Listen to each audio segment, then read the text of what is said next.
এক সাধু বাবা আমার হাত দিকে কইছিল বড় হওয়ার পর আমি নিচের চুল ফালিয়া খামো। কথাটা কেমনে কেমনে মিলা গেল দেখেন। বড় হওয়ার পর আমি হলুদ সাংবাদিক হইছি। কিচ্ছু করার নাই, কপালে যদি চুল ফালানো লেখা থাকে তাহলে চুল ফালিয়ে খাইতে হইব। এখন প্রথমে যাবো কেক পট্টিতে, খুব ট্রেন্ডিং এ আছে, নিউজ বানাইলেই লাখ লাখ ভিউ। তারপর যাবো সিজান ভাইয়ের ভাতের হোটেলে, যাই এই উল্টা পাল্টা প্রশ্ন করবো, সিজান ভাই সেইটা যাইবো ভুলভাল উত্তর দিব, ভিডিও ছাড়লেই ভাইরাল। আর যেহেতু দুপুর হয়ে গেছে, ফ্রিতে গরুর মাংস দিয়ে 1 প্লেট ভাত ছাটিয়ে দিমু, কাম হইলো খাওয়ানো হইলো।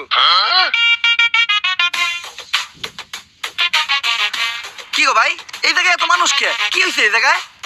ভাই এই জায়গায় একটা লাশ খুন হইছে। ভাই দেখা তো মনে হইতাছে 6-7 বছরের কোনো বাচ্চা। নিউজটা নিয়ে নিমো নাকি? যা বেটা, এটা ট্রেন্ডিং টপিক নাকি? এটা ছাড়লে কি ভিউ হইব? ট্রেন্ডিং টপিক খুঁজ, যেগুলো ছাড়লেই ভাইরাল।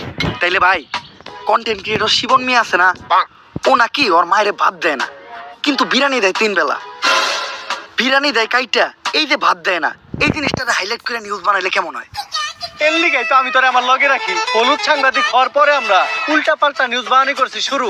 এখন থেকে আমি তোর শিষ্য, তুই আমার গুরু। তাইলে চলেন ভাই আগে এই নিউজটাই বানাই।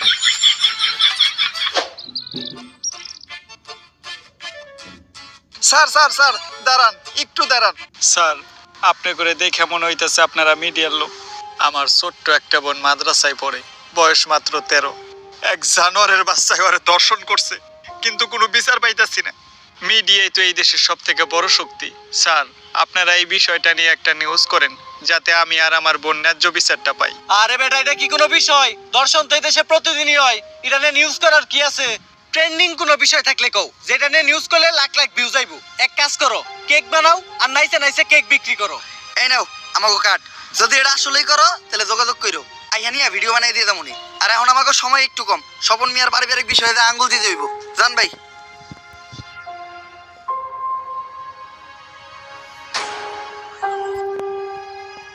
বইনে 1 গ্লাস পানি লই তো।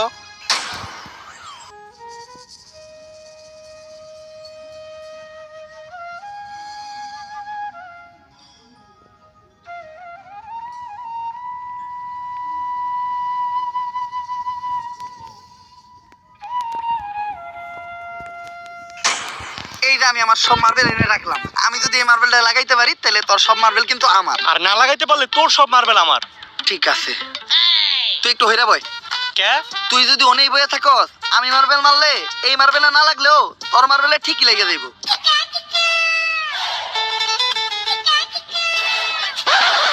লাগে না, এই দে তোর সব গুড়িতে। এনে এই গোটাকে আমার কাছে তো এই কটা গুটি আছিল। তোরে বিশ্বাস করি না আমি, হাতুটা তোর পকেট চেক করবো।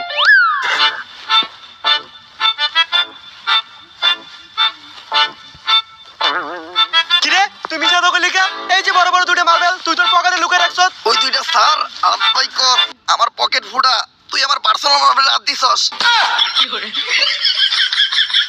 আরেকটা মার্বেল আছে যেটা দিয়ে আমি মারছি, ওইটার সামনে ওই করতে পড়ছে।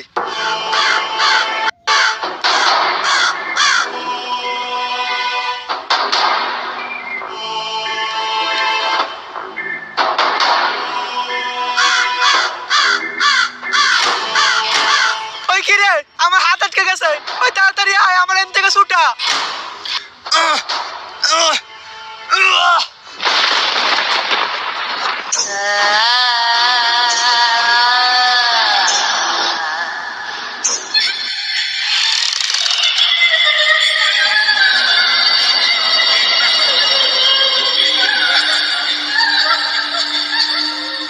সঞ্জনা মুক্ত হয়ে গেছে, কাউরে বাঁচতে দেবো না, সবাই মরবি, তুই মরবি, তুইও মরবি, তোর নানিও মরবো, আমি মরবো, সঞ্জনা কাউরে বাঁচতে দেবো না, সবাই মরবি, পালা, তাড়াতাড়ি পালা, তোরা সবাই পালা, মরবি।